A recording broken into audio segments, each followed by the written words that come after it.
You and I have spent so much time and effort defending cannabis from pretty much everybody. First, we had to explain to people cannabis was medicine and not an addictive drug. And then we had to illustrate that stoners were not necessarily lazy or unmotivated. We have vision and take action. We had to prove to our politicians that it somehow would benefit them just to even get it normalized. And now, with all the state laws favoring indoor cultivation, we have to consider the very real issue that cannabis cultivated indoors might be bad for our environment, electrical grid stability, the cannabis economy, and the cannabis community as well. Ouch. That is just not something I want to think about. If you're listening to this episode, you are already a good person in my book. I imagine lots of folks might skip this Shaping Fire episode simply because they don't want to think about how much energy cannabis consumes. But being a cannabis enthusiast means looking at everything to do with our favorite plant. And having the backbone to know when decreasing our carbon footprint, emissions, and fertilizer runoff is a very important consideration. Yes, we will mostly be talking about indoor cultivated cannabis today, but outdoor and greenhouses have some energy aspects to consider too. Whether you are an environmentalist, an outdoor cultivator, an indoor cultivator looking to decrease your bills, or looking to make a case to start growing outdoors, this episode is for you. If you want to learn about cannabis health, cultivation, and technique efficiently and with good cheer, I encourage you to subscribe to our newsletter. We'll send you new podcast episodes as they come out, delivered right to your inbox, along with commentary on a couple of the most important news items from the week and videos too. Don't rely on social media to let you know when a new episode is published. Sign up for the updates to make sure you don't miss an episode. Also, we're giving away very cool prizes to folks who are signed up to receive the newsletter. So go to shapingfire.com to sign up for the newsletter and be entered into this month's and all future newsletter prize drawings. If you like what we do and want to put something in the tip jar, you can Venmo at Shango Los. You are listening to Shaping Fire, and I am your host, Shango Los. Welcome to episode 120. My guest today is Dr. Evan Mills. Evan has an exceptionally prestigious resume, and you can read it fully on his website. Here are some highlights. Dr. Evan Mills is a retired senior scientist at Lawrence Berkeley National Laboratory, one of the world's leading research centers on energy and environment. He continues his collaborations with the lab as an affiliate and is also a research affiliate with the Energy and Resources Group at UC Berkeley. He consults widely for private industry and the public sector. He has published 372 articles and reports, including contributions to 17 books, and has spoken in 21 countries. In 2007, Evan shared a Nobel Peace Prize as a member of the United Nations Intergovernmental Panel on Climate Change. Evan has worked as an energy and environmental systems analyst on projects ranging from local to global scales. In the mid-1980s, he studied and taught about green buildings before the term was in vogue. He received a Master's of Science degree in 1987 from UC Berkeley's Energy and Resources Group and a PhD in 1991 from the Department of Environmental and Energy Systems Studies at Lund University in Sweden. While in Sweden, he worked closely with the Swedish State Power Board and the Swedish National Board for Industrial and Technical Development on national energy planning projects. His specialties are energy efficiency in buildings and industry and the intersection of energy technology, global climate, and risk management. Evan frequently writes for popular and trade publications, including Forbes, the LA Times, Slate, Salon, Technology Review, and the Washington Post.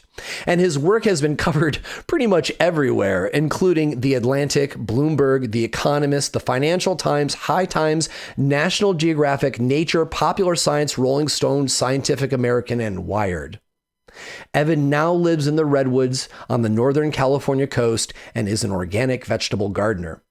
And as a novel side note, when Evan was a kid, he attended the Halloween parties that Cheech and Chong threw for their kids in 1970s Los Angeles. Today, we will be discussing the ways that cannabis cultivation uses energy and the places you can save money by changing to energy-efficient alternatives. During the first set, we will talk about the overall size of the energy footprint of U.S. cannabis cultivation, and then dive into lights, HVAC, and other big ticket energy users. During the second set, we dig into drying, transportation, packaging, and retail, along with a bunch of other sleeper ways that we waste energy cultivating. And we finish the episode looking at cannabis delivery and energy efficient cultivars, along with the market and political bias in favor of indoor cultivation and the possible impacts that interstate commerce and national legalization might have on cannabis energy use. Welcome to Shaping Fire, Evan. Hey, good to be here. Thank you. Awesome. So Evan, let's repeat what I've already said in the introduction once, since you have worked with so many heavies, that you are here on your own capacity as a consultant, and that this work and your opinions today do not necessarily reflect those of the companies or institutions with which you have worked for, and you are here talking just for yourself. Yeah, that's fine. Thank you. Excellent. So, it's fun to be chatting with you. Your name has been on my lips for like almost a decade, right? Dr. Dominic Corva turned me onto your work in like 2014 or 15 or so. And I've been repeating it and watching it and watching for more ever since. So then last week when I saw your paper come out, it was like a long missed returning friend, Evan, even though I don't know you. And so it was nice to connect with you via email, and I really appreciate you being here today. So thank you. Oh, my pleasure. Dominic put together a great book a couple of years ago with, 30 or so chapters from different experts all around the cannabis industry, all kinds of issues. And we had the pleasure of contributing a chapter to that as well. And I have read it. It was excellent. And then when Dominic put it out, he was actually on Shaping Fire, and we talked about that at the time. Perfect. And I bet you your name came up during that episode as well. But we are here today because you have recently updated your work. You have a newly published paper in One Earth called "Energy Intensive Indoor Cultivation Drives Cannabis Industry's Expanding Carbon Footprint," which pretty much like the sauce is in the title, right? We know exactly where we're coming from. And so today I wanted to invite you on the show so that we can tease out all of the places, or at least many of the places where cannabis companies can reduce their energy usage and reduce their carbon footprint. Now, there's no question, reading your paper, that you're making the case for outdoor cannabis, of which we are huge proponents for here on Shaping Fire. We also recognize that many of the companies have got themselves into the indoor side financially, and they might not be able to transition out right away. And so maybe in the interim, we can at least start with electrical being used less often, and start moving us all, the industry as a whole, in the right direction. Yeah, I appreciate the vantage point, and I'd say for me in particular, my home field, my work is around energy management, energy analysis, energy efficiency, and where I started here on this spectrum, almost 15 years ago, was let's raise energy efficiency and indoor cultivation, and we can achieve whatever we need to by doing that. And over time, I found how virtually impossible that is to really get to a zero net carbon. So I didn't start with the assumption that outdoor was the only really tenable, direction. I came to that very slowly because it again, my hammer is energy efficiency, and all my solutions, all my nails are energy efficiency usually, in the world. But this is a very different kind of a very interesting, rich, sandbox here where there are a lot more options. The other thing, just to footnote, is that it's important to talk about energy as distinct from electricity. It's not often the case, certainly not always the case, that a given grow, outdoor or indoor, is all electric. There's fossil fuel used in a myriad of ways. That doesn't mean in every single grow, but like in my study, where I'm looking at the whole life cycle, not just the cultivation phase, half of the total energy nationally at the end of the day is fossil fuel directly, not even including the fossil fuel going into the electricity production itself. So it's important to think in terms of think widely and look widely at where energy in all its forms might be used. Excellent. Thank you for pointing that out, because I definitely used the word electrical earlier, and honestly, I will probably slip and use it again. So I appreciate you using that clarity, and I apologize for when I miss it again. It's fine. It's a common thing, and maybe another thing just to layer in here, and we can come back to it later if you want, is that while like you said, the title of the paper flags or signals one of the main findings, it is nuanced wording, and that on the one hand, outdoor is not intrinsically the solution or fully sustainable, and indoor, similarly, there's a big spectrum of emissions and things you might get.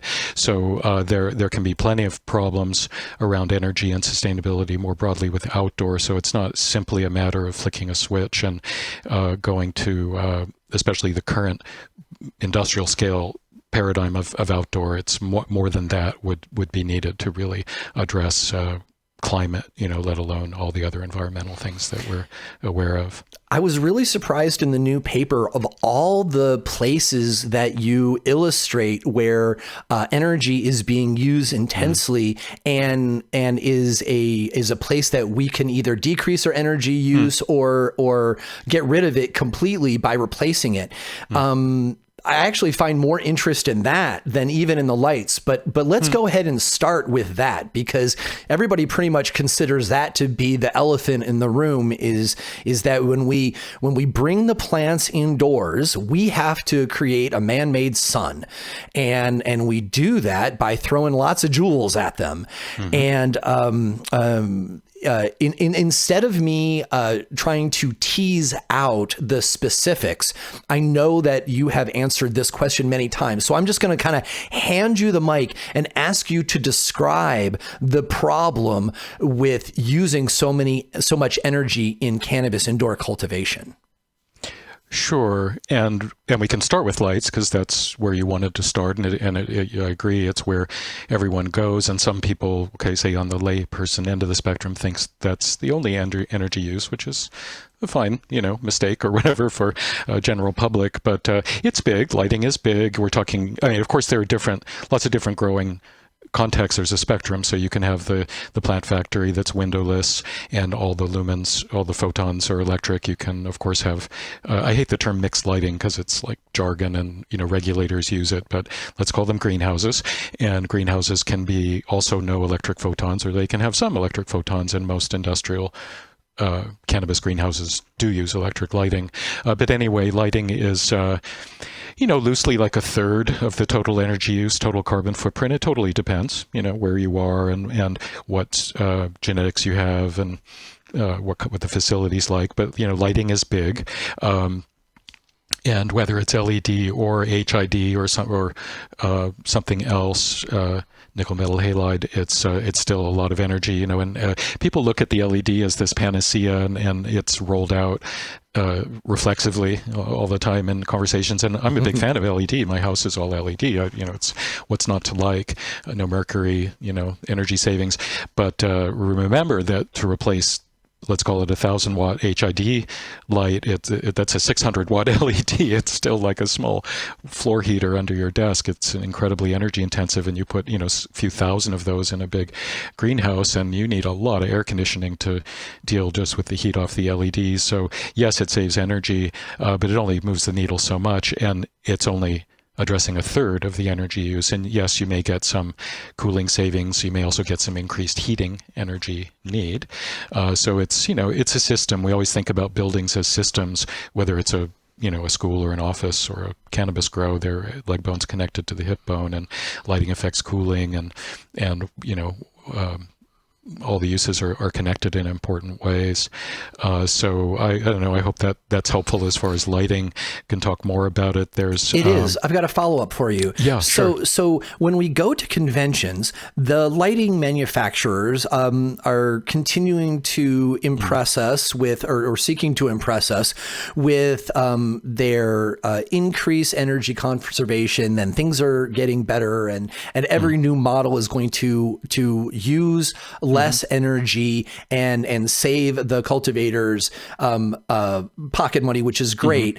Do you see exploratory science in cultivation lights that is forthcoming that's actually going to be helpful? Because I get what you're saying right now about LED is, yes, it's better than metal halide, but really it's not moving the needle that much.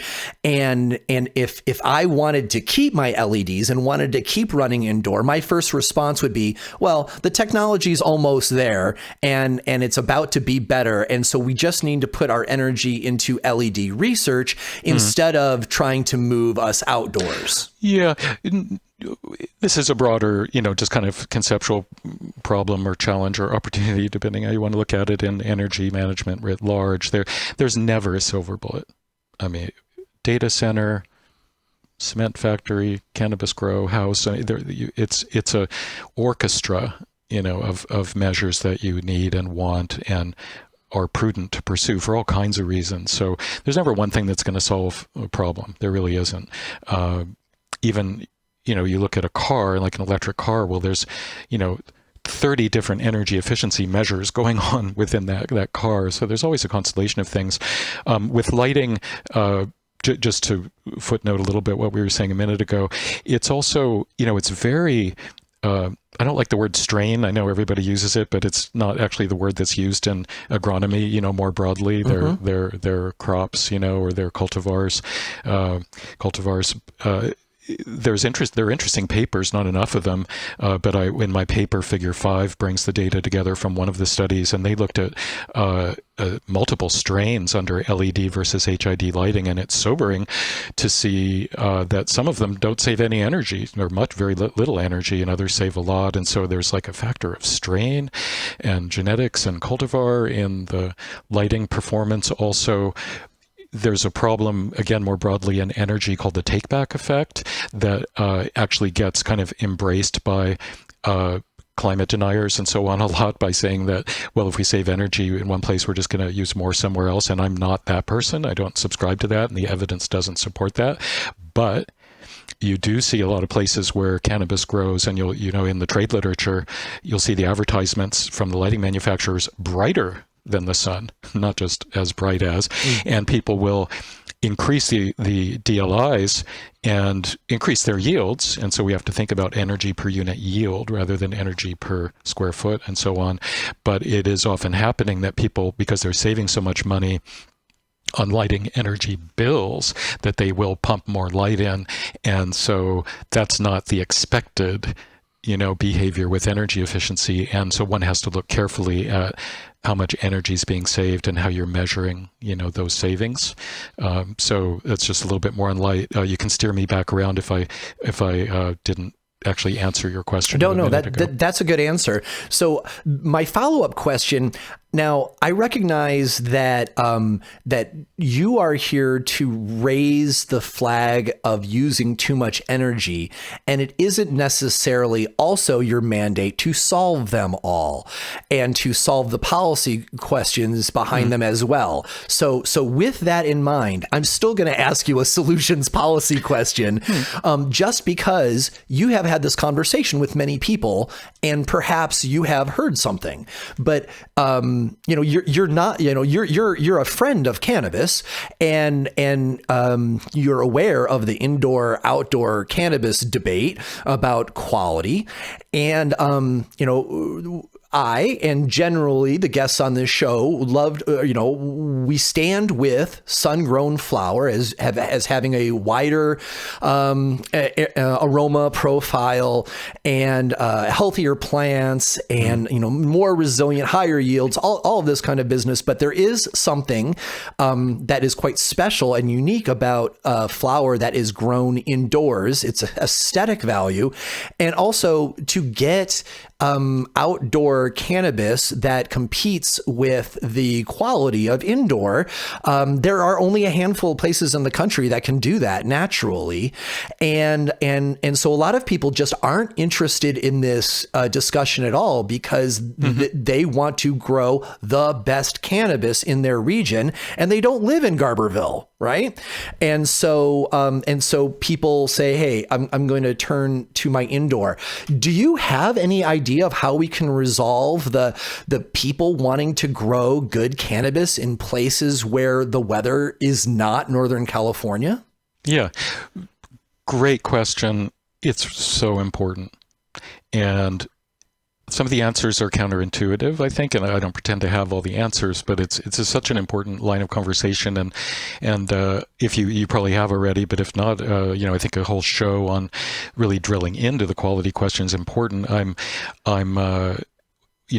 There's a lot to it, right? What defines quality? There's, the visual, there's the aromatic, there's the medical effect, there's the inebriation effect. There's so many vectors of quality. They're all legitimate. I mean, they're all things people are seeking, just like a good wine.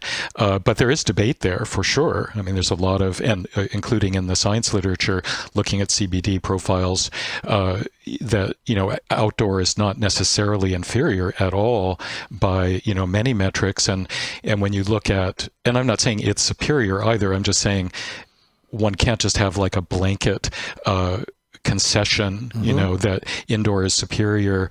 And certainly when it comes to potency, I mean, that itself is a whole hour, right? And, right. Is 35% higher quality than 25%, is that really how we look at this? And obviously when you're making oil, then that's not, or any kind of extract, right, that's not even the thing anymore. So higher potency to me is one of the weaker arguments. Certainly aesthetics are there. Going back to what we were saying a few minutes ago, there is this spectrum of growing environments, and you have people like Jeremy Moberg out there in the east of Washington growing in, I don't know the right word, hoop houses or whatnot, getting, extraordinarily beautiful, I think, award-winning cosmetically flowers, and I'm sure many other, people around. And like you said, some people are very successful, but it is an art. It is not as easy as most people think. But I think, that's doable. And I think also there is the baked-in assumption, in what you're saying, which is fair, that everyone wants to be able to grow it everywhere. Does everyone grow pineapples everywhere? Does everyone grow cranberries everywhere? Does everyone grow kiwis everywhere? Does everyone grow, corn everywhere? I mean, I live on the Mendocino coast. I can't grow frickin' corn. I'm not going to build a greenhouse to grow corn. You can't really succeed at that anyway.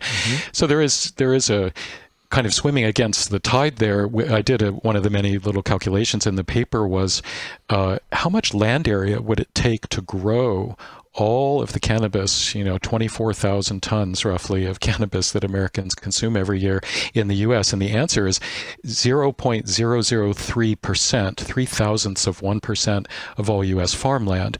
So, we could clearly grow all the cannabis that Americans want, and it could all be in almost, the ideal climate. I'm not saying that's happening tomorrow. That's a whole hour about interstate commerce and right. pros and cons of that and so on. But there is a kind of an implicit, requirement that it be grown everywhere.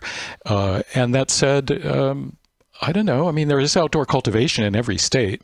And I don't, Alaska, you name it. And I don't know, what the best producers in each state look like. But there is a lot of room there, and I'm not aware that anyone has found like a medical element that is only achievable by indoor, but maybe that's there. And if there's a need for medicine, these things are all nuanced in all spectrums, and if there's really a need that's demonstrated for indoor for some particular reason, then that should be looked at and supported. And then it goes to what you were saying a minute ago. So what do we do here, and how do we make that more efficient?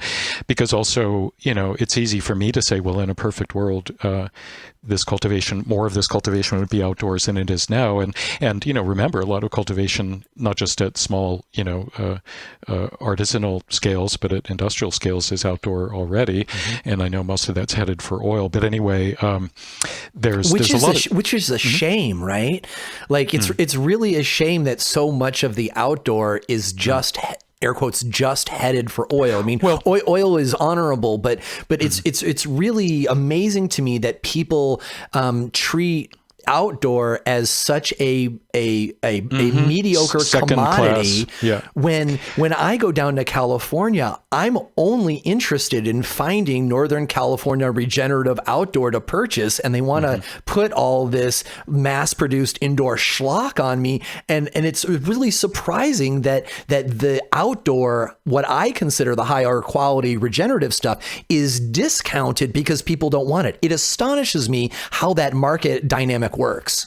Yeah, certainly, one participant in this whole ecosystem are the bud tenders, and their level of literacy or interest in the relative merits of the two in the carbon footprint is, small in almost all cases. And of course, there's no product labeling, which is ironic, right? There aren't many industries that have as much product labeling in the sense of CBD profiles and THC and differentiation on cultivars. You don't go to the market and have all the different, types of corn labeled by their cultivar, or there might be a little bit of that. So that's an issue. I think consumer awareness. I mean, we're getting away from the technical into the human and into the consumer level, but consumers are not aware that one pre-roll emits 5,000 times its weight in CO2. That one pre-roll is like driving 65 miles in the best plug-in hybrid that's out there. That one pre-roll is as much of a carbon footprint as 300 cigarettes, and I think things like that are, consumer awareness is important. People talk a lot about free markets and markets functioning well and not needing regulation. Well, one of those assumptions is that the consumers have perfect information about everything and are making decisions with the full, visibility of their choices. And so that's, we're straying from the quality issue, I guess. It's still, it's consumer choice, but there are a lot of attributes, and quality is one of them. And you could also argue that the environmental footprint is an element of quality, and a given consumer could look at it that way, or they could not. But without knowing what it is, you have no choice to weigh it in. Yeah. And you can't expect that they all ever would, just like with everything else. I mean, it's, consumers are not trying to optimize our planet for an environment. You asked a bit about lighting and then going beyond lighting. And so let's say lighting is roughly a third, and your mileage may vary a lot, but, there's heating, there's cooling, dehumidification is huge. The plants are, of course, transpiring and releasing a lot of moisture. And if you're growing hydroponically, there's a lot of water coming out, around the plant. And that, obviously creates a big risk of mold and other issues. And so there's dehumidification, which is very energy intensive. And then, moving air, there can be 30, 40, 50, 60 air rotations in an indoor grow in an hour. For contrast, a house has like one or two or half of an air change per hour.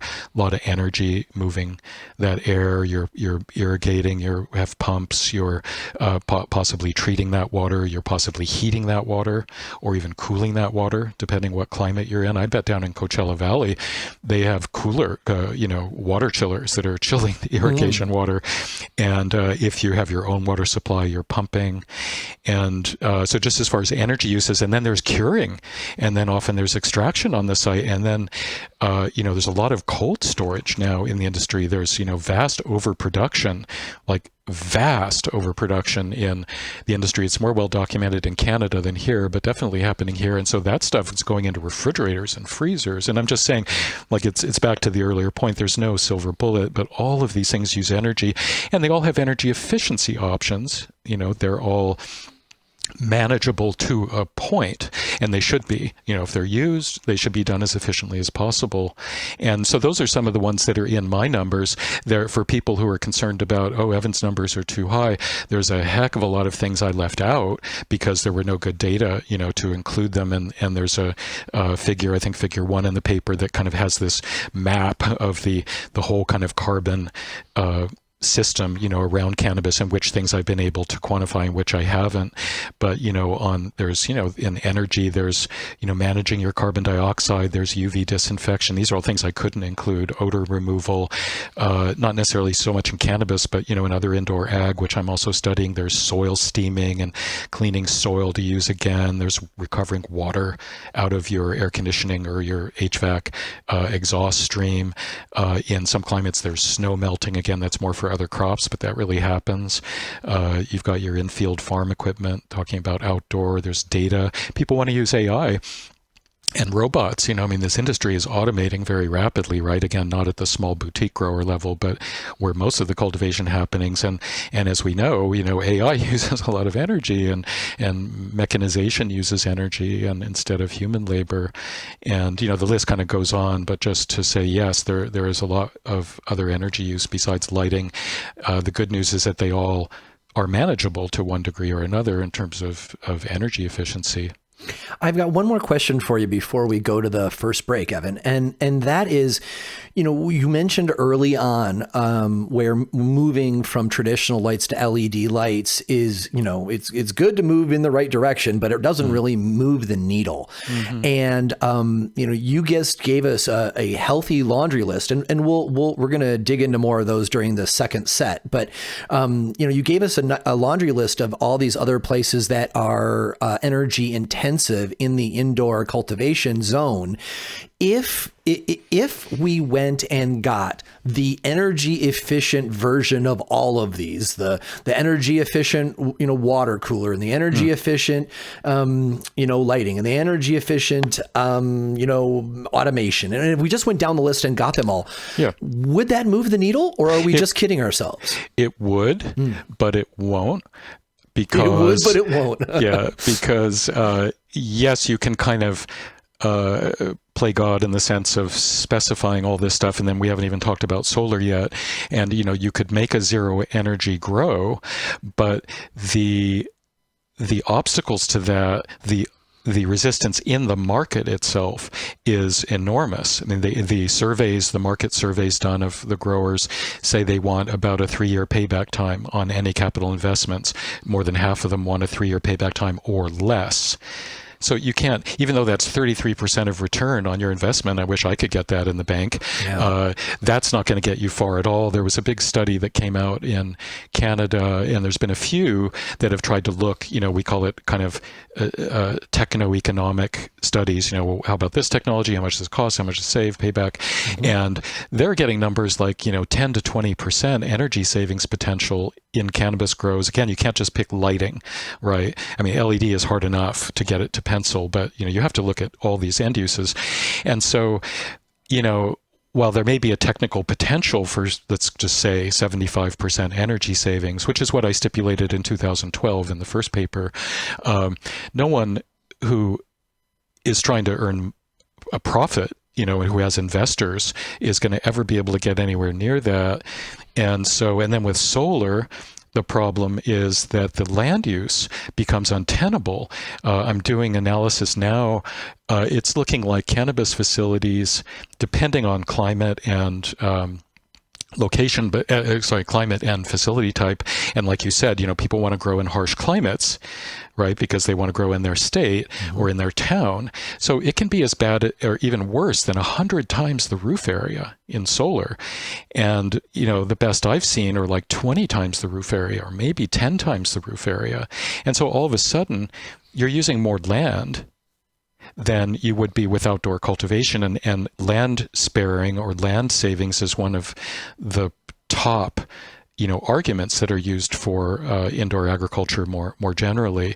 So there are these kind of real world inconvenient constraints around it, and meanwhile the industry is not opposing, that's not fair, but like the California Energy Commission was putting out public comment requests for energy efficiency standards on indoor grows, and the industry comes out of the woodwork with all kinds of opposition to it, and the uptake of LED is still pretty low, to be honest, in the market. And so it's it's hard, it's got to be done willingly, or ideally it's done willingly. And if it's not done willingly, then the regulators come in, and people don't want any more regulation on cannabis, but they won't do it on their own enough, so it's rough. And so I use the term optimizing the suboptimal. Yes, you can optimize these things. You can do better. And Lord knows people are. I mean, I'm not here to criticize and say the industry's not doing anything.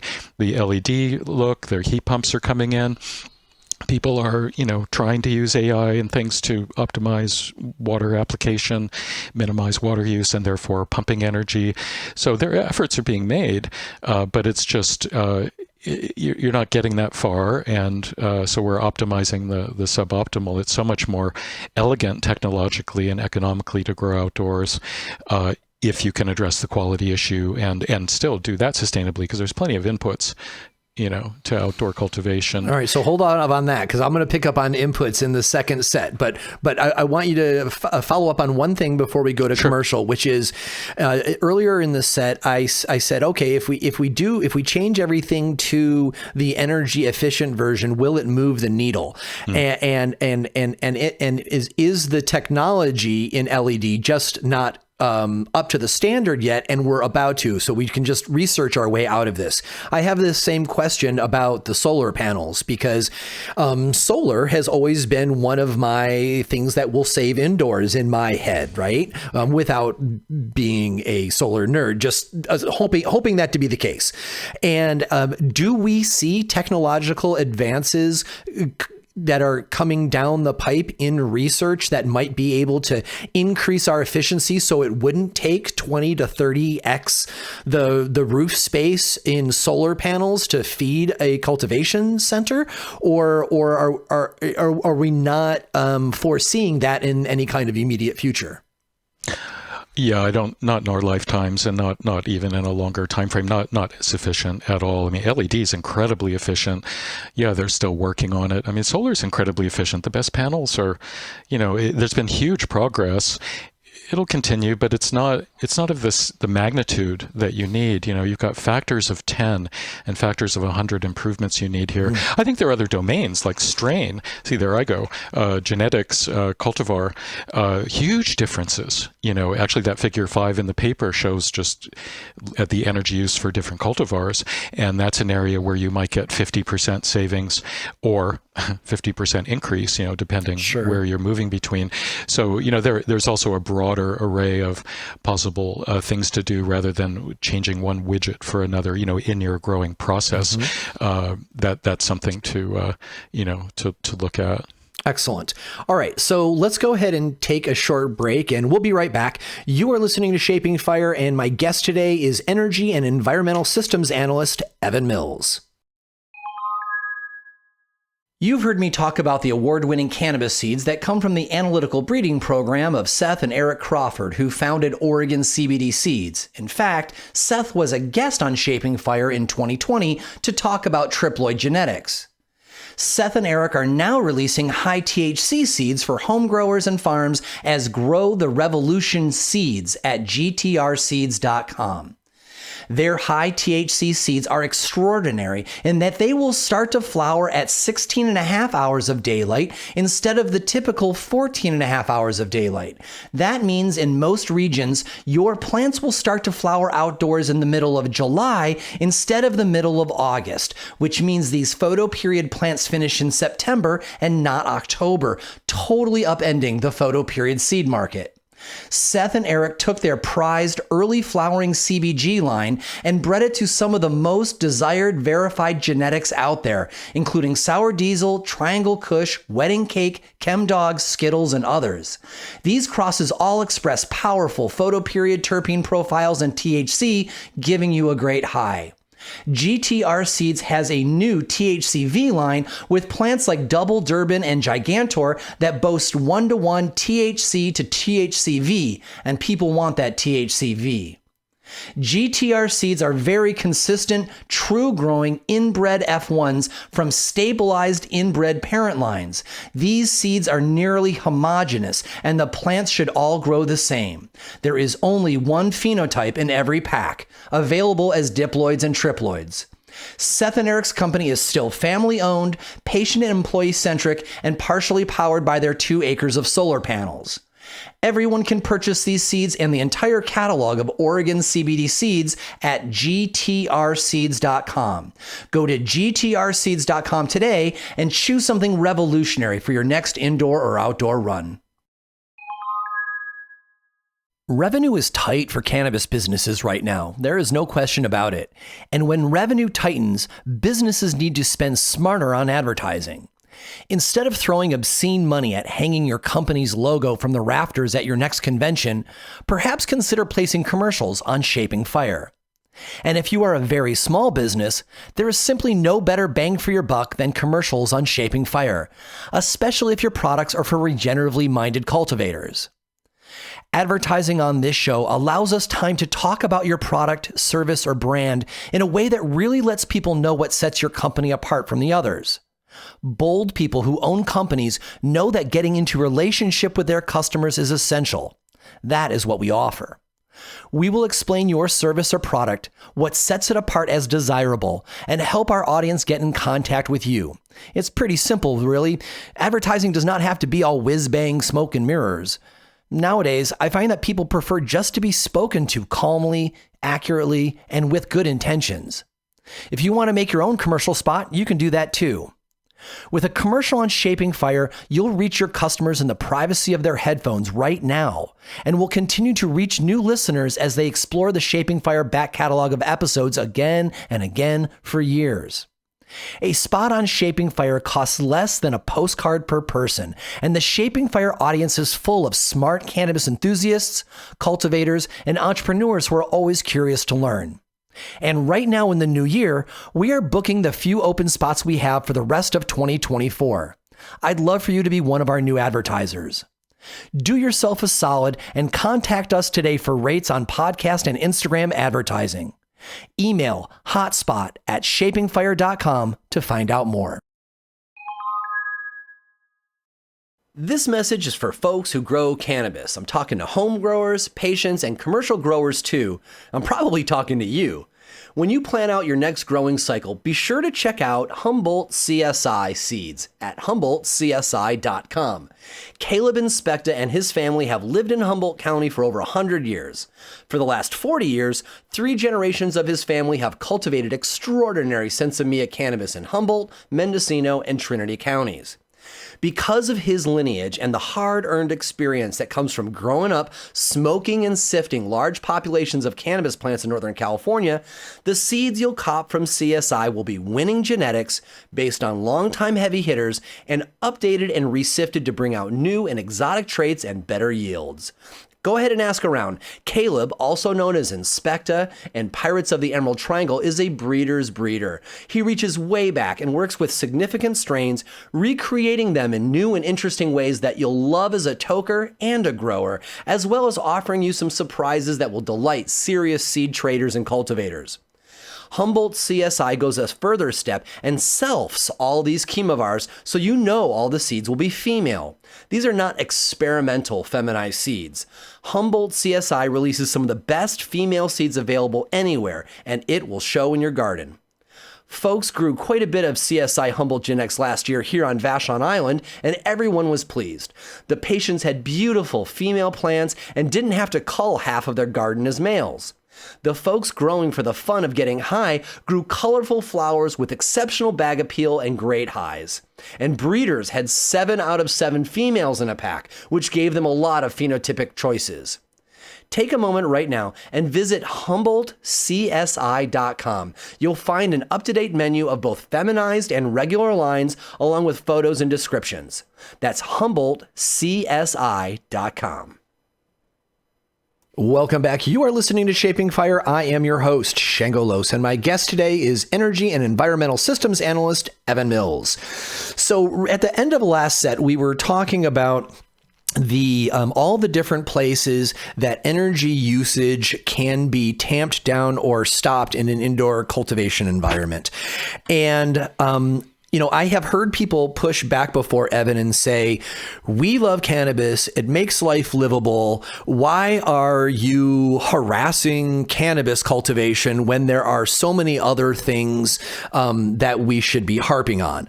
And I know there's a logical fallacy there, because the fact that we should be doing something about energy in a different sector doesn't really say anything about not doing it in our sector, except for the fact that we all love cannabis, right? But I bet you've heard this quite a bit. And what do you say when people push back like that? Yeah, I say that it's and not or. We, just like there's 20 ways to save energy in a house, there's also 20 ways to save energy in an economy or on a planet. And we need to reduce carbon dioxide emissions by 90% or more on this planet to save ourselves, and you can't do that with one thing. You can't do that just going after cars or steel making. It's got to be taking every opportunity. And the dirty secret is that cannabis is actually benefiting from a double standard. It's arguably one of the last industries to come to energy efficiency and sustainable energy, because, by virtue of the illicit market history, it hasn't been exposed to or eligible for, energy tax credits or energy education even, or utility rebates, and the stealthy nature of it, and the low capitalization doesn't provide the money to invest. Those days are gone. And, in California where I live, it's, it's been a quarter of a century since we've had, legal medical, and since cultivation's been done legally, we've had a lot of time. The industry's had a lot of time to figure out how to do this well. So I don't know if that helps, but those are some thoughts. I think it also matters in aggregate. If this was a tiny amount of energy, then why it shouldn't be a priority. I mean, we've only got limited time, limited money, but it's really stunning how big it is and how big it's become. Since my 2012 study, the consumption of cannabis in the United States has tripled. So the cultivation has tripled. It's even more than tripled for subtle reasons. But the energy use now, because in the paper, I look at the per square foot or per kilogram, more importantly, energy use, but I also look at the macro, the national level. And the carbon footprint now, today, even including all these uses that I've left out, is equal to that of 6 million homes, 6 million average American homes, 10 million average American cars. It's more than crypto mining. Wow.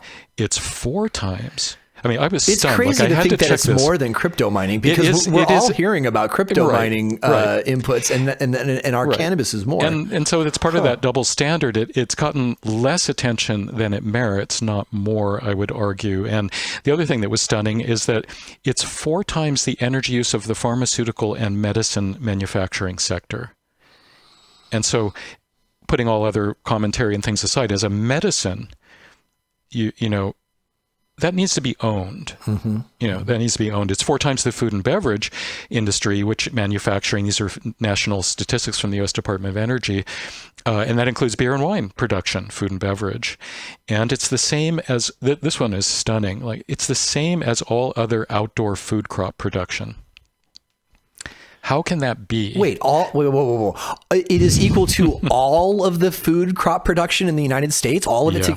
Yeah. That's an absurd comparison. Because that's outdoors. I mean, only 1% of the cannabis carbon footprint is due to outdoor cannabis cultivation, right? So it's the indoor. I mean, I'm doing my next papers on indoor growing of cucumbers and tomatoes and lettuce and all the other food crops. They're a problem too, not nearly as bad as cannabis, but they're, hundreds of times more energy than outdoor lettuce production, outdoor tomatoes, and so on. So it's just the energy intensity is so extraordinary. And outdoor cultivation, it uses relatively little energy per acre. I mean, you've got your tractors and your water pumps, and a lot of food doesn't require, drying or curing. And, there's lots of reasons why that is.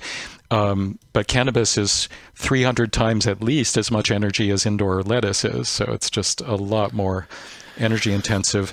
And, and then those are big, abstract numbers. I mean, they're helpful because they're in context. I think the comparisons actually help more. Yeah, they do. So then to thicken that broth, I also look at, just to help this be accessible, or put in perspective, what about from the consumer perspective? I mentioned a little bit before about cars and driving. Here's another one. If you look at the different tiers of consumers, obviously, so you look at the daily or near daily user, which is 15 million people or something in the States. Their carbon footprint, if they consumed just indoor grown at average U.S. conditions, outdoor grown, it's a different story. If they consumed indoor grown, their carbon footprint from their cannabis consumption is half of the carbon footprint of their entire home, meaning their fridge, their cooking, their heating, and their cooling in average U.S. conditions. It's like 3 cross-country road trips per year in a plug-in hybrid. It's like 100% of their annual food consumption. So if you look at the energy footprint in their other food, including meat eaters, it's roughly on par with the carbon footprint of their food consumption. And we're just talking about, a couple of grams, few grams, whatever a day of cannabis. And it's not much better if you're a healthy vegan or vegetarian, but it's, the difference is even greater. Mm-hmm. So it matters, and we have to do everything. It's an all hands on deck climate emergency, and so we just need to look at everything. And it's not, blaming and making bad. It's, more in the spirit of what you were saying before. How do we do better? Where are the inefficiencies, and where can we be more, have a smaller footprint in this industry? I want to pivot a bit to start talking about post-harvest, because, like you said, we could spend hours going through a detailed checklist of all of the different parts of cultivation where we could strategize differently or use different technology. But it's arguably just as ugly after the flower has been dried and cured and is on its way out the door too. One of the things that it's not like I'm the only one, but one of my big pet peeves are doob tubes, and the idea that we're creating all these plastics and future microplastics, and then if it's a really high end, maybe a hash infused or something, pre-roll or a cannagar, then they're adding extra stuff, like they're adding plastic based sticker, and then like some kind of cool seal, and then maybe even a box around the outside. Absolutely. Right? Absolutely. And it's like there's only a gram or two of weed inside that joint, and there's all this packaging to give it vibe so that it sells. And I imagine that the packaging is just ugly in the numbers. Yeah, there is a new paper I know out about that in particular, and it's, I looked at the solid waste streams. I mean, a lot of that is just plant residue, but it's also, spent mineral wool, and it's the plastics for the cultivation. And it was like, I think 15 times the weight of the flower or something, and just that solid waste part. You mentioned vape cartridges and the like, and one thing that's so sad there is that vapes have tiny lithium batteries in them, and they go to the landfill, and lithium's recyclable and reusable. And we have a crisis, and a lot of the, also the people on the right, like to say that, lithium is hurting the environment and electric cars are bad and so on. And the reality is we can recover and reuse our lithium, and that radically reduces the environmental footprint of lithium. But we don't want to be sending it into the landfills. And there are actually landfill fires that are starting now because of all the vape concentrations, and probably other lithium batteries too. But there, if you Google lithium fires landfill, you'll find that's happening. Just saying, and they're nice and evenly distributed throughout the landfill, right? Yeah. So it is a problem. I think you missed a couple of important ones. I mean, there's all this solid, let's call it broadly solid waste, and what is the carbon footprint of that? And some of that's included in the paper, and there's certainly other literature, there's a whole discipline of looking at life cycle assessment. But there's a kind of a gray zone between cultivation proper and putting it on the truck. And that's, again, like I mentioned before, refrigeration, curing, and also downstream of that is extraction. And that is a huge area that we know almost nothing about, because it just hasn't been studied and written about. I really tried to bring that into the analysis, and I think it will be coming. I know some people who are trying to do more research on that now. But I did do one vignette that's in the supporting appendix of my report. You can get online. It's not in the national numbers because I don't know on scale, but I looked at supercritical CO2, which was the one extraction process I could find information on, and it was stunning. About the CO2 footprint from the extraction process was about 50 times the weight of the flower, so 50 kilograms of CO2 to the atmosphere per kilogram of flower going into the process, and that is about, actually it's more than that, I'm sorry, it's about 150 times.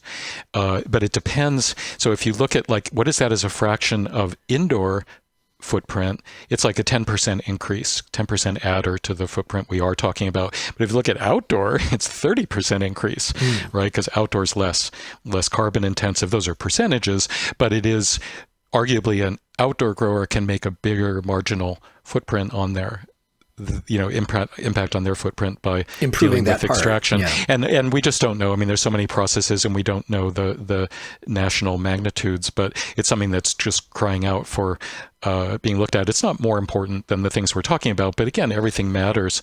So I don't know if those are helpful kind of conversations to address your question. I'm happy to keep going. Yeah, it is. I would like us to move a little bit further down the chain so it's grown and it's stored and it is extracted and it is packaged, all things that we've hit on so far. But let's pick it up from that point. So at this point, we're in transportation. So why don't you pick up the storyline there? Yeah, so it's harder to look at transportation because, again, data, one thing vexing this whole process is there's no, as a result of national criminalization and whatever else where funding is, there's not nearly as good a data on cannabis industry as there are on other industries. And of course, part of that problem is also the industry itself not sharing, its data. But, there are numbers out there and ways to look at it. And so I do look at that in the paper. And it's, there's lots of transportation going on right through the whole life cycle. I mean, there's upfront transportation in the building of the facility, of course, in the delivery of all the inputs, the fertilizers, the plastics, the clones, the whatever. And then there's people working and coming to and fro. There's landfill. So these things are broken out, in the report. And then, like you said, at the end, of course, it goes into a distribution chain. And some people have complained about the regulatory landscape making this worse because cannabis, and this is going to vary, by state and even by jurisdiction, right? But the more times you have to move it because of not chain of custody, but like the way the stewardship, is dictated, it may have to go to one level of distribution and then to another, and certain processes in the product life cycle are separated to different locations, whatnot. But there's transportation there, and like one emerging thing that I just mentioned, but there's no, I couldn't get a handle on it with numbers, is door-to-door delivery. I mean, if you want to really look, at the whole ecosystem, you have to look at how it reaches consumer. That's the life cycle, and certainly door-to-door delivery is increasing. What is the net effect? I don't know. I mean, you can argue that it might save some energy, and certainly it's going to defray some consumer trips. But, there's a lot of talk now about the faster that people want their delivery, the more carbon footprint there is because they send single items out in a giant truck. And, we've all had the experience with Amazon, and you order something and it's at your door the next day. And that means there were a lot of inefficiencies in getting that to your door because they're not moving goods, large amounts of goods in one trip to one zip code. They're racing around with it. One piece of data you dropped that astonished me was that home delivery is 50% of cannabis sales now. And I've never had delivery, not that I wouldn't have it, but I live on an island that's small in the Puget Sound, right? But I was astonished that there's so much of it just being delivered.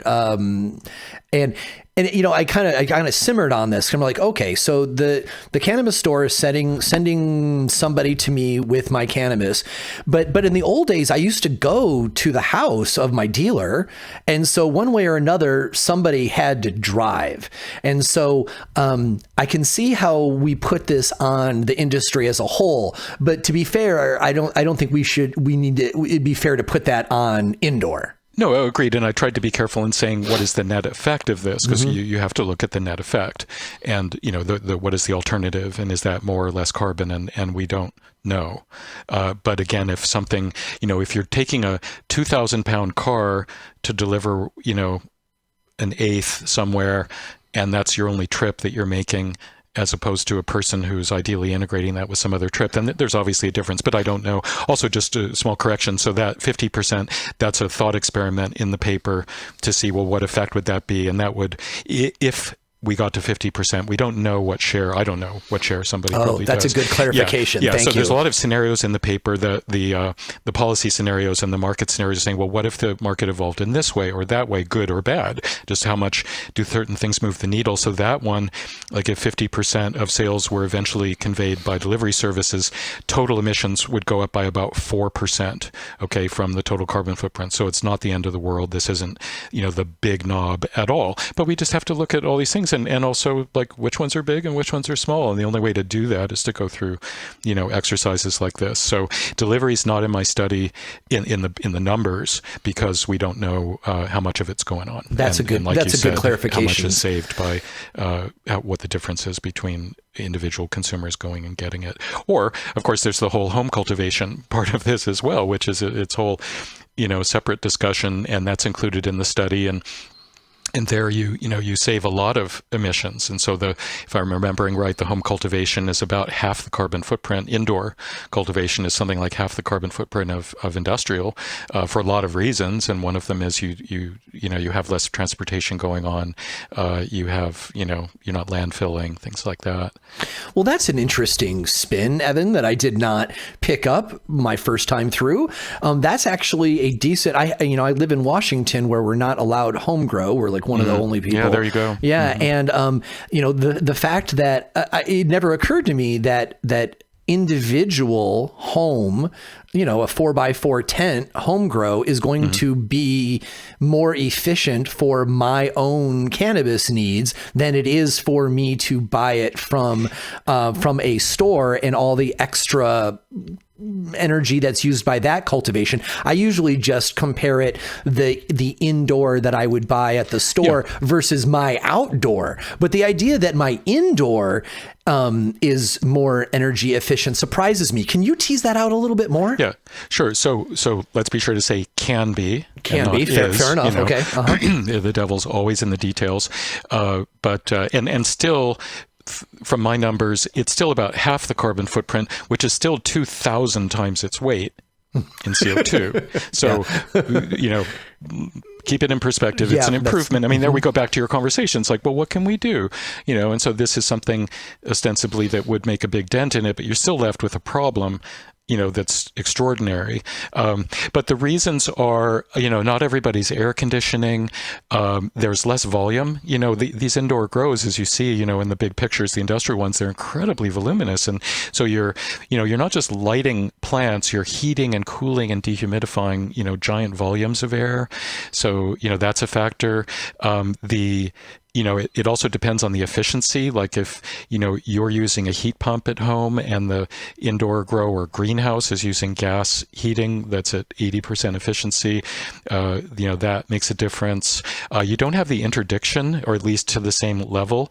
And, interdiction, I mean, there's a lot of work up front in this paper of looking at how much is grown versus how much makes it to the market, because what doesn't make it to the market, I'm not really changing the subject, but it's a part. I see where you're going. Go ahead. It's a part of this indoor grown thing. Again, it's colorful, right? And so, you have to take all the energy used to cultivate and divide that by the quantity of cannabis consumed at the end of the day, right? That's the carbon footprint. You have to count all the energy, whether it ends up in a given consumer's product or not, because that's CO2 to the atmosphere and it's energy being used. And so, you've got so many forms of loss, including at home. I mean, if you lose a crop because you're not skilled, and all of a sudden your 4x4 is full of mold, you just wasted 60 days of electricity to get there. But also, there's like the product testing, which again, I'm not against, but product testing results in destroyed cannabis, and you're not product testing when you grow at home. The transportation, some of the transportation involved, there's no dispensary being lit up. I mean, that's a small oh, that was a nice pun. Did you get that one? Yeah, I got that.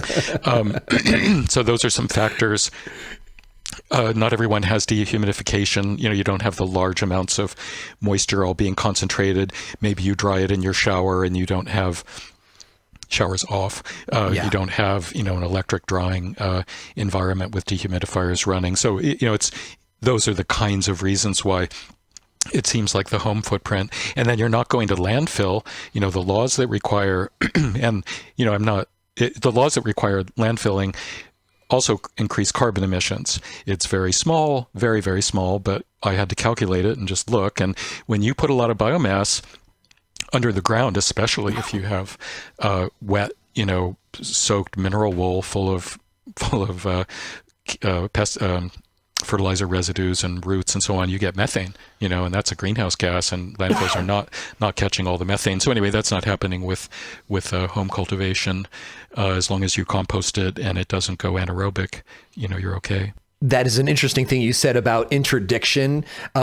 Raising the energy consumption of overall cannabis, because they're like, hey, it was grown, and if they just take it and let it mold in some closet somewhere, that it's not meeting needs in the market, and so they're essentially letting electricity usage mold, and so interdiction is not good for the environment. Is a catchy idea.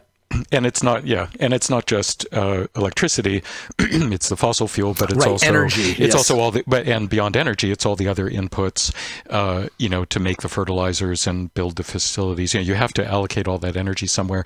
So, and the same token, product contamination, which is the responsibility of the growers, results in destruction of product when that's intercepted, and overproduction is a gigantic problem, and that's not. The government's fault. I mean, there are probably certain ways to blame the public sector on that, but when you overproduce and it doesn't get to market, I mean, Canada is destroying thousands of tons of cannabis every year. How come? That's just because they're overproducing, and you can't keep it, more than a year or so. It loses THC and the CBD profile changes. And I mean, that's a whole separate conversation of why is this overproduction happening? And I'm no expert in it, but I'm observing it. And I have not folded that into the study because we don't know how much of that's happening. But if you look, there's a lot of it discussed in the appendix of the paper, a lot of specific numbers and examples and industry reports, and it's giant amounts. And so, you have to look at, there's a lot of reasons that more is grown than is consumed. And then product recalls, is something that happens, and I don't think it's happening much, which is arguably a problem, right. But it's not, that's not, again, a giant 2-digit effect, but it's just one of, it's an example of how to think about the gross production versus the net consumption, and where that energy and emissions burden gets allocated.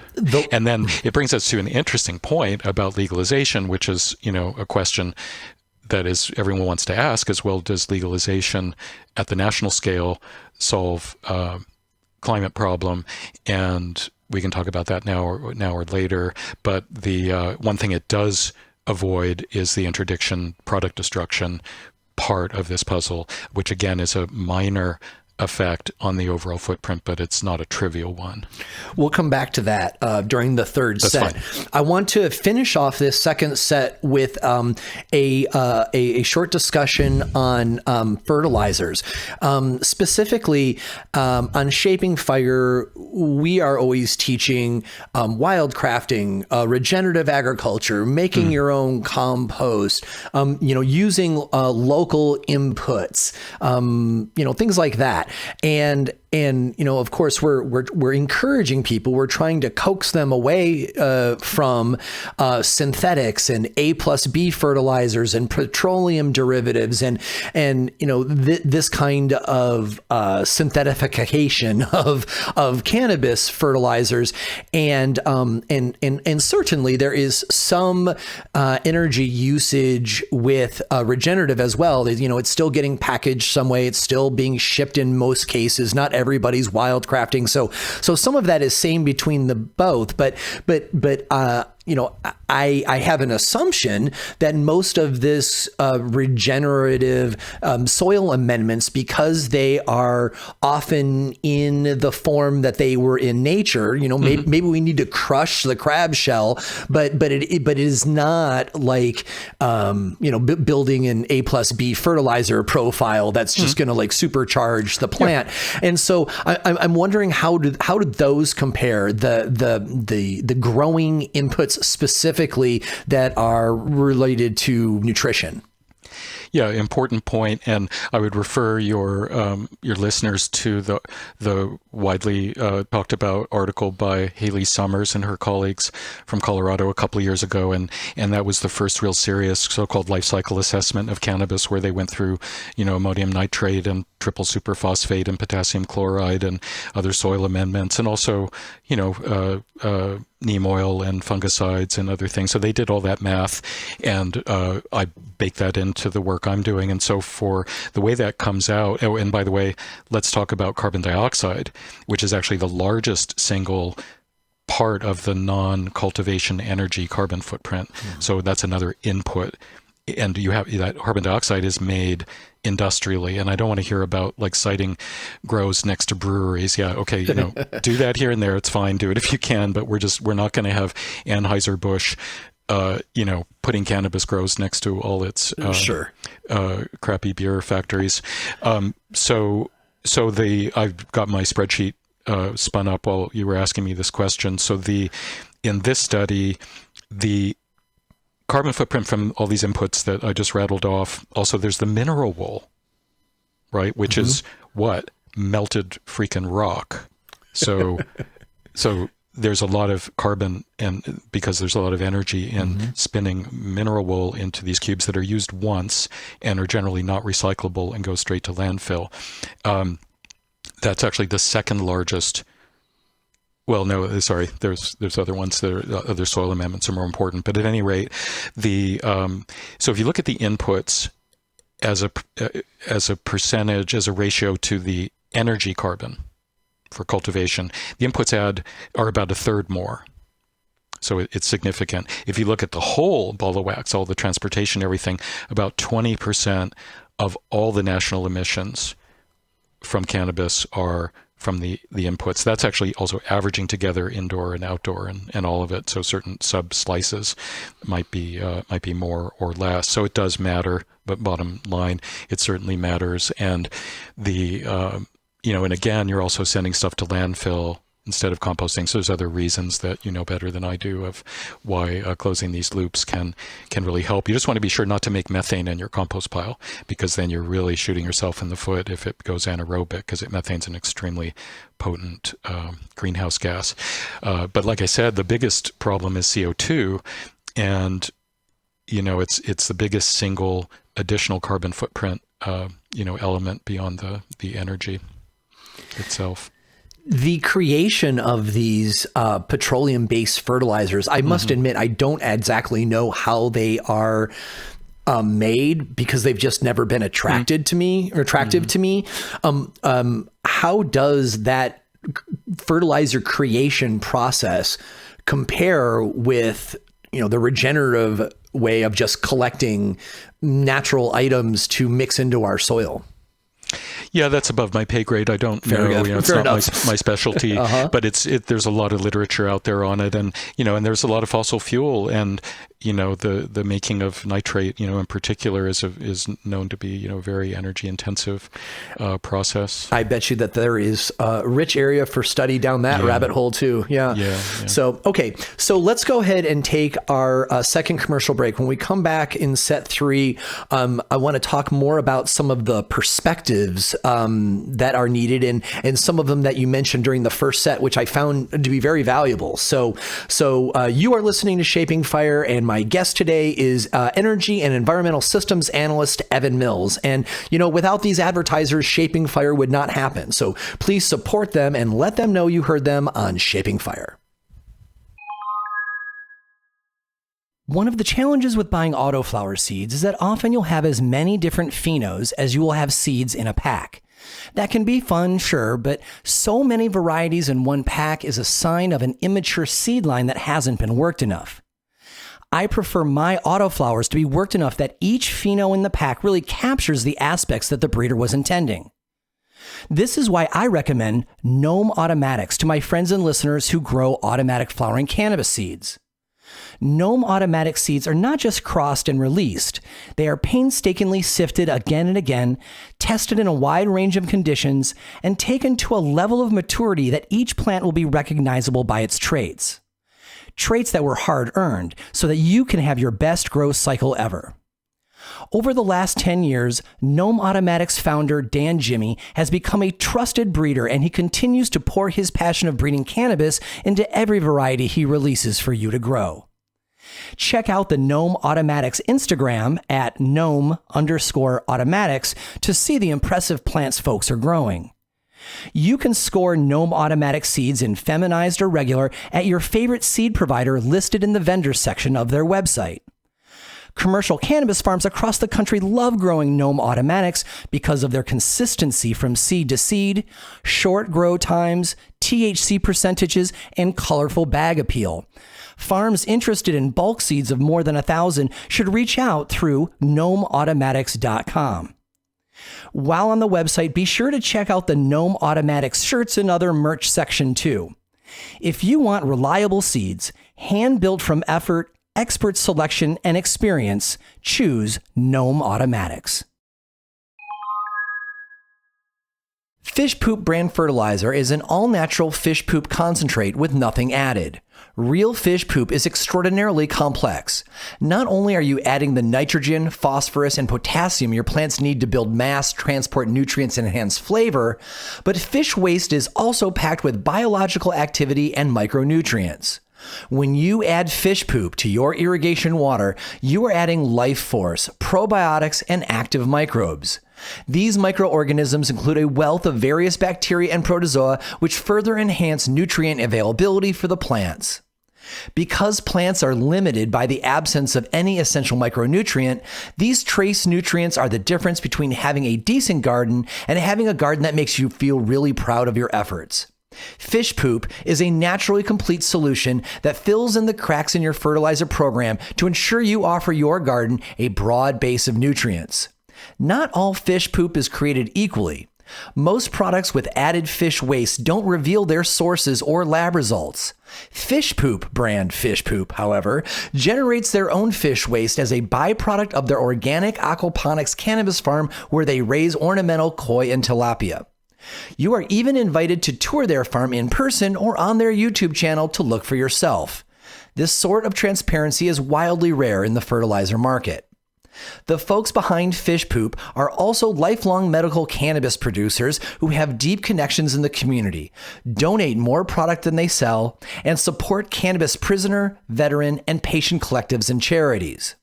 To get your bottle of pure fish poop, go to fishpoop.com. And to see their entire line of cannabis products, go to ounceofhope.com. That's Fish Poop, brand Fish Poop.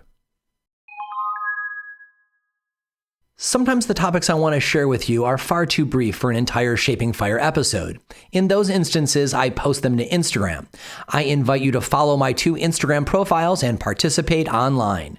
The Shaping Fire Instagram has follow-up posts to Shaping Fire episodes, growing and processing best practices, product trials, and, of course, gorgeous flower photos.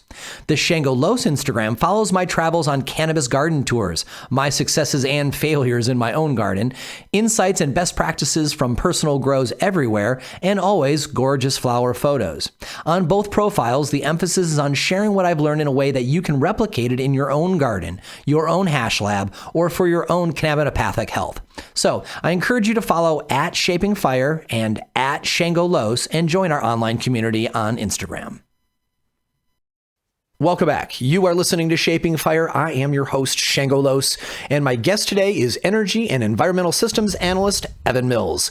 So, Evan, I have had to hold myself as host several times during the show because I have gone my whole life defending cannabis from people who wanted to tell me it was a drug with no medical use, and people who said I shouldn't be around it because of the law, and then people who are telling me that we shouldn't grow it because I don't have a license. And then, it's one thing after another where I have been trying, and all of those with me, right? All of my cannabis family, we've all so used to defending cannabis and defending ourselves and defending our rights and trying to get people to understand that this herb is healing of the mind, soul, and body.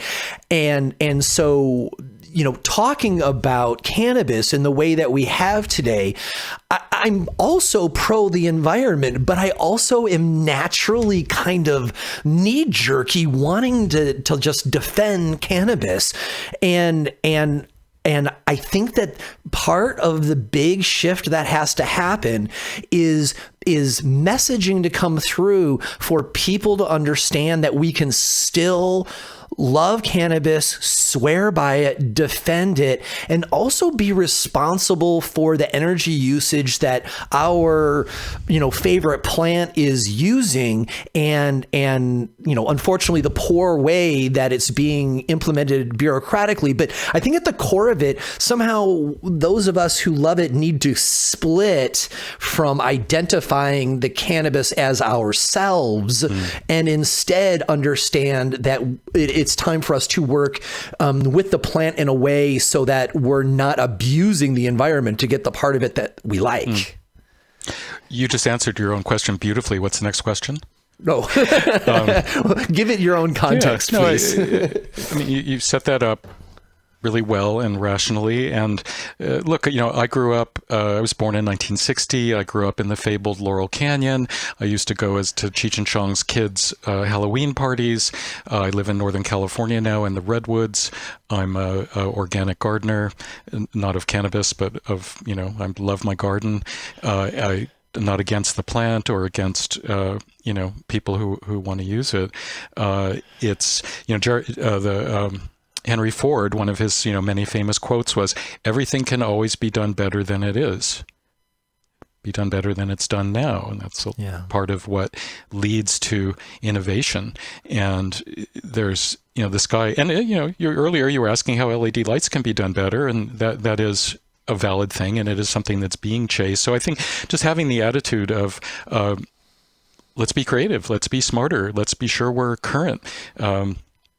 Let's not let our protectiveness, I was listening to another podcast, and the guy was in the industry, and he was opposing interstate transport because he wanted to protect his local market. And, it's a free country, at least for the moment. Just, you have to be careful, think big, think about the big picture. Do we really want to oppose interstate commerce to protect without any kind of counterweight to it, because that's potentially going to have an energy, and climate consequence. Is it worth it? So I don't know if that's helpful, but those are some thoughts. The industry is also, to be honest, starting to do some of this on its own. You look at, it's been some years now, Canopy Growth in Canada closed gigantic indoor warehouses and transitioned, to greenhouse. And, there's more and more greenhouse coming. That's been one of the big changes since the 2012 study. Obviously, at that point, there was, very little of these, prodigious, 300,000 square foot, greenhouses happening. Now, they're no panacea, and it's too bad that they have the word green in their name, because they use a lot of dehumidification. Most of them use a lot of electric lighting. And still the fossil-based inputs and all of that, but there is less energy, and there's a lot of optimization potential there for sure in the greenhouse type. Daylight. I mean, we're using daylight in our buildings. There's a whole science around daylighting for humans, and making more use of that, and the potential for that pales compared to the cannabis potential. So getting smarter with greenhouses, I think, is a big one. They lose so much energy, and they're almost always heated with natural gas. That's more the convention. And why do you have all this glass facing north, and on and on? So there are people out there who are have been working not just in the cannabis space but in indoor ag more generally to try to optimize greenhouses. But the cost of I guess one thing I would add is that there's an enlightened self-preservation argument here too, because here in Northern California, the growers used to call our local electric utility, PG&E, their 20% partner, because they were paying 20% of their revenues to PG&E for their monthly energy bills. And it's become a huge issue with profitability. And I would argue, it's some paper I haven't written yet, but I think the bankruptcies that we're seeing in the cannabis space are often tracing back, not necessarily solely, but in significant part, to the energy spend. You spend a lot of money up front for all the capital. I mean, these lighting systems, these HVAC systems, and then if you want to try to be green and putting in solar on top of that, and water recovery from your waste airstream, so it's become, and then you operate, and you're spending millions of dollars a month on energy. So it's a real pain point. So in part, industry is discovering this kind of the hard way. But I would hate to see a big boom and bust where we have all these abandoned warehouses with all this equipment that nobody else needs in them. And so the boom and bust, I think, is on the menu for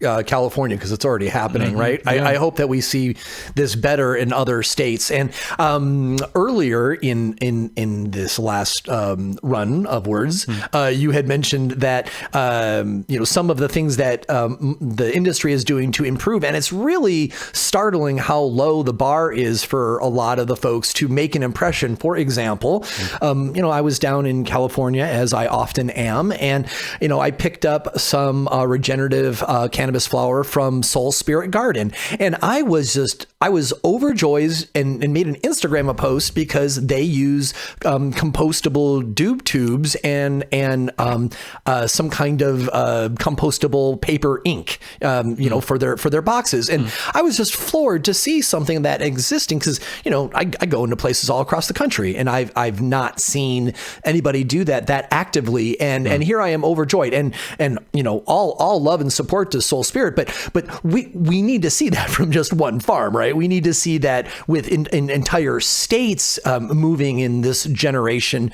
or in this general direction. I was also curious earlier during second set, you talked about some inherent market bias towards indoor that wasn't coming from the consumer, and I wanted to hit on that before we wrapped up. So would you kind of color that in for us, because I'd like to hear those points. Sure, it's pretty interesting and disheartening to dig in a bit to like how the market's working in the regulatory sphere and other aspects. One is that we see here in California, and it's probably true in other states, I know it's true in other states, varying by state, is that some of the legislation defers to, well, first of all, some of the legislation, like for a while, Illinois was only allowing indoor cultivation. Full stop. In California, the legalization, the recreational stage, left it to, it was legalized statewide, but it left it to the jurisdictions, meaning counties and cities, to color in, what the policies were going to be. And half of California, by land area, forbids outdoor cultivation. So they can't make it illegal because the state allows it to be legal, but they can force it to only be indoors. And one can have a conversation about why in the world that is. At the municipality level. Yeah, it could be city or county. So that's a distortion. And then you have this whole world of financial incentives. And I'm the first person to defend and argue for financial incentives for energy efficiency and renewables. We typically think of them as utility rebates for better LED lighting in this industry, but there can be rebates for sun-grown. And exactly. So you put your finger on it. That's what's not happening. And so instead, you see, you Google around, you'll see growers being handed these large, table-sized cardboard checks for $1 million for putting in LED lights. Okay, maybe, but what you're doing is you're subsidizing them to a large degree. These are giant rebates, and you're making their product even more competitive to outdoor grown, to sun grown. It's like feeding the wrong solution. Yeah, and so imagine if outdoor producers were, if current indoor producers were given an incentive like that to not get 10% energy savings, but to get 99% energy savings by shifting to outdoor cultivation, and maybe that $1 million check should go to them, and at least level that playing field. Have no subsidies if you don't like subsidies, or make it fair and reward all the good behavior and not just one. So there's that, and then I think lastly, there's this issue of cities and the trend towards urban cultivation, and you may notice because you're in the industry, but the average person driving around in a neighborhood with warehouses doesn't realize that there's, a Walmart-sized warehouse that they're driving by that's all cannabis, and they're there, for sometimes the wrong reasons. They're being given, sweetheart deals on their taxes, or lower fees, whatever, and the cities want them there because the cities are getting local taxes and local permit free. So there's a conflict of interest, and I don't pretend to know how often, that's swaying things, but the cities have a conflict of interest in wanting the cannabis facilities there, which kind of by definition have to be indoors if they're in the urban fabric in this world, in this country, and then, but they're blowing up their carbon footprint at the same time by drawing these entities, because there are outdoor growers from California who've moved to Oakland, and then sometimes these growers, get on a jag and they blow out the utility transformers, and they bring in diesel generators to run, their grows in these low-income, environmentally overburdened areas. And I'm getting off track from your question, but it's the urbanization of cultivation. Denver's got 200 factory scale grows in the core of Denver. Oakland has about 200 in their so-called green zone. So I think that's an issue, and I think we can do better, in that the regulators have a role to play in leveling the playing field and not throwing obstacles in front of industry doing the right thing. You mentioned that you mentioned interstate commerce earlier, and we've all been joking since the early medical days that it's kind of California versus everybody, right? Like if you want to have a cannabis company in your state, you need to get up, you need to get efficient, and you need to lock in your customer base before interstate sales is allowed, because California is going to eat everybody's lunch, and there's a lot to be said for that, and then there's a lot of challenges to be said for that too. But you've looked at the numbers, and what do you see in your crystal ball as far as the impact of interstate commerce on the overall energy consumption for the cannabis industry? I haven't been able to put numbers on that at this point. There's just not enough data, but there's a long discussion in the paper about how to think about it and all the kind of unexpected countervailing factors there, and how much we would save or how much we wouldn't save. There's a lot of, as you mentioned, California is the big gorilla, and you think of all the cannabis already. I think California produces like 3 times as much cannabis as Californians consume, something like that. So all that's going to other states. California is one of the cleaner states because we have a clean grid. And so if you do the thought experiment and say, well, now we have interstate commerce and we're going to save all this carbon by having more local production, you have to subtract that you may just be bringing in the same cannabis that's just now on the legal side. So it's pretty tricky. This is pretty tricky.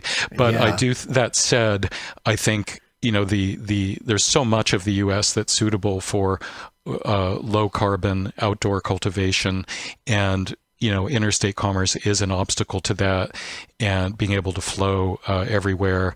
And I can't put numbers on it for you, but it's a big one. We did look at legalization more broadly, kind of adjacent to the question you're asking, how much carbon might that save in its own right? And it's rather small. It's difficult to model, difficult to think through, but basically the big benefit of legalization is less landfill.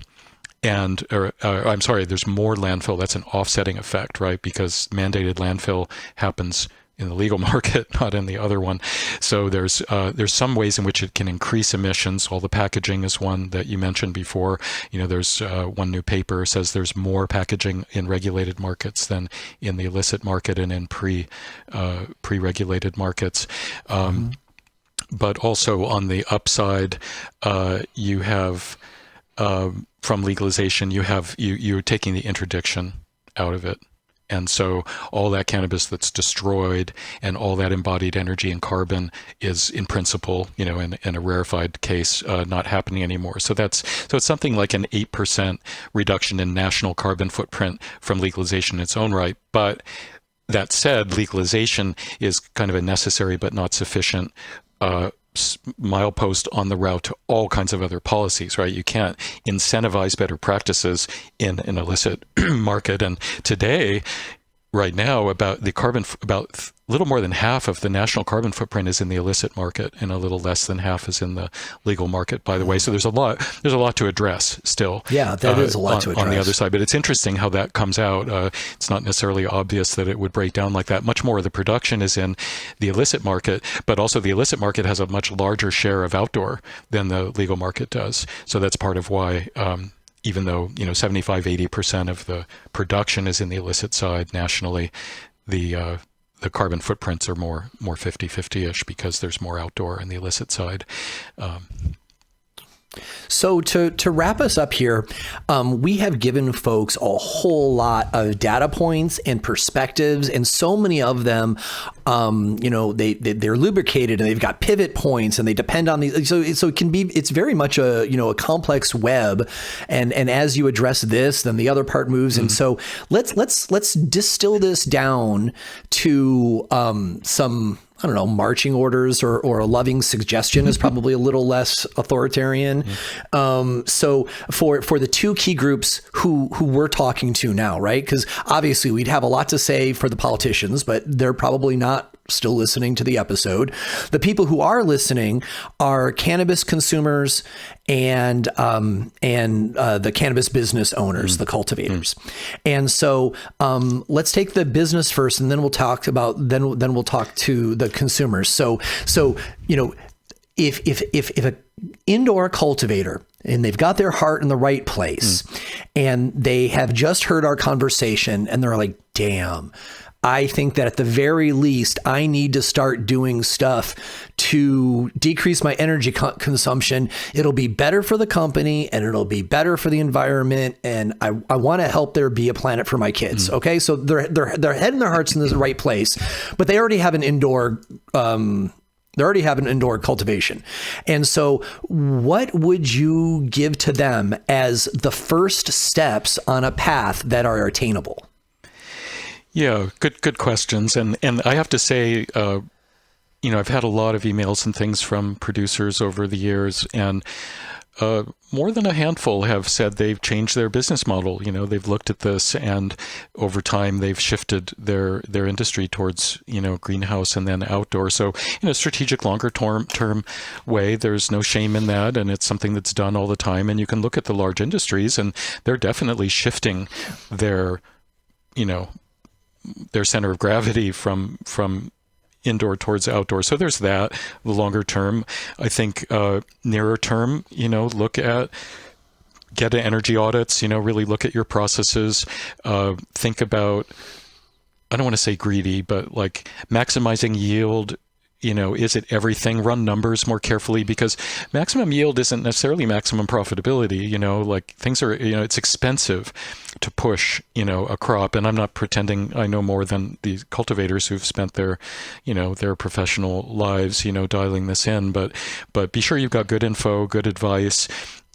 Think twice at it. Think twice about, your current practices. Think about Henry Ford and how you can do better. So I think that's as a near term about as good as we can get. And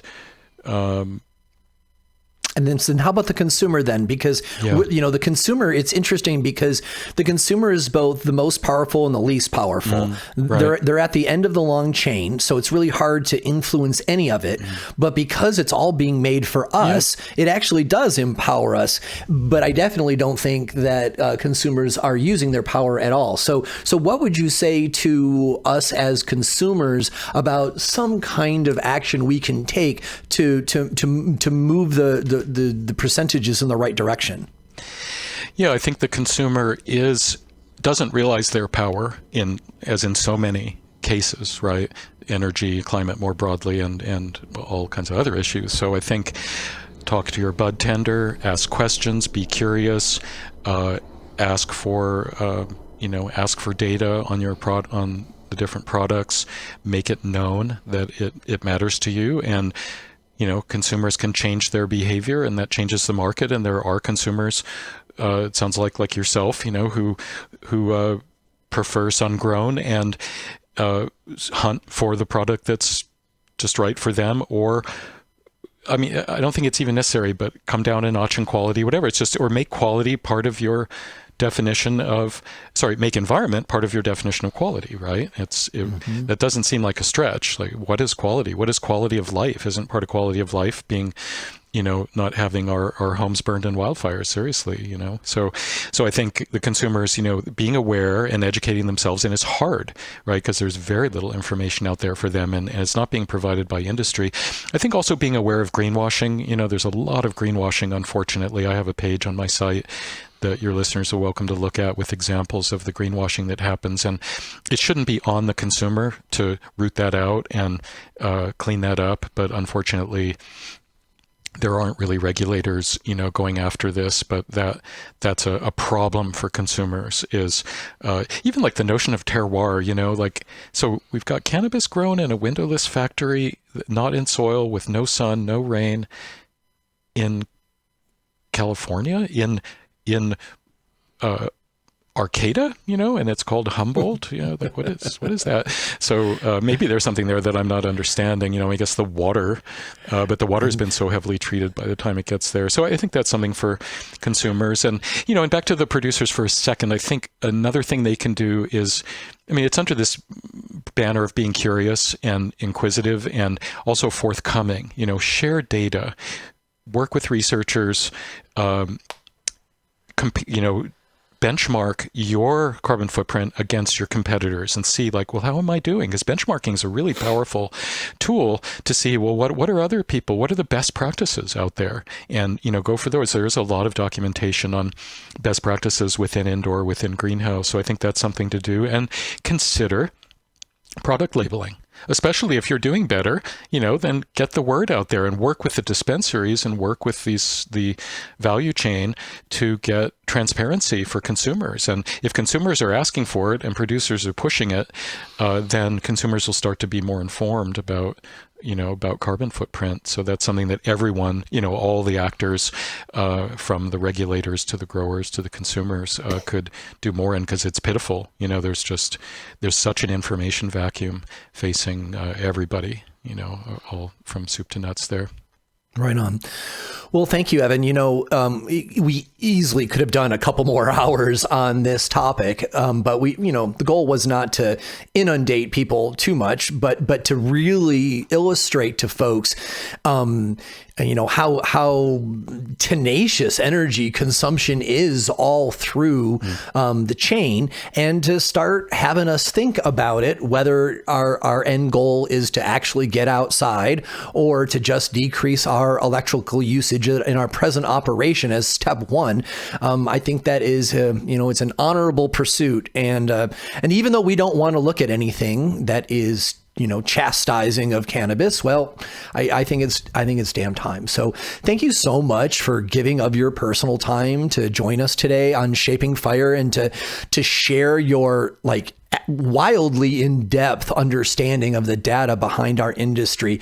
Your stories, your insight, and definitely your good cheer are definitely appreciated. My pleasure. Thanks for your great questions. Excellent. So, dear listener, if you would like to follow up and learn even more from Evan Mills, the best way to do that is to go to his website, which is kind of like a repository of his research, and the graphics there are just absolutely educational and illustrative and fantastic. So even if you want to know more, but you're not in the mood to read a whole bunch, by goodness gracious, go to his website and look at the graphs. You'll learn so much so fast. So the website for that is Evan, EVAN -Mills, MILLS.com, evanmills.com. And also, if you are driving or something, you can definitely go to the Shaping Fire website for this episode, number 120, and you can grab the link there. You can find more episodes of the Shaping Fire podcast and subscribe to the show at shapingfire.com and wherever you get your podcasts. If you enjoyed the show, we'd really appreciate it if you would leave a positive review of the podcast wherever you download. Your review will help others find the show so they can enjoy it too. On the Shaping Fire website, you can also subscribe to the newsletter for insights into the latest cannabis news, exclusive videos, and giveaways. On the Shaping Fire website, you will also find transcripts of today's podcast as well. Be sure to follow on Instagram for all original content not found on the podcast. That's at Shaping Fire and at Shango Los on Instagram. Be sure to check out the Shaping Fire YouTube channel for exclusive interviews, farm tours, and cannabis lectures. Does your company want to reach our national audience of cannabis enthusiasts? Email hotspot@shapingfire.com to find out how. Thanks for listening to Shaping Fire. I've been your host, Shango Los.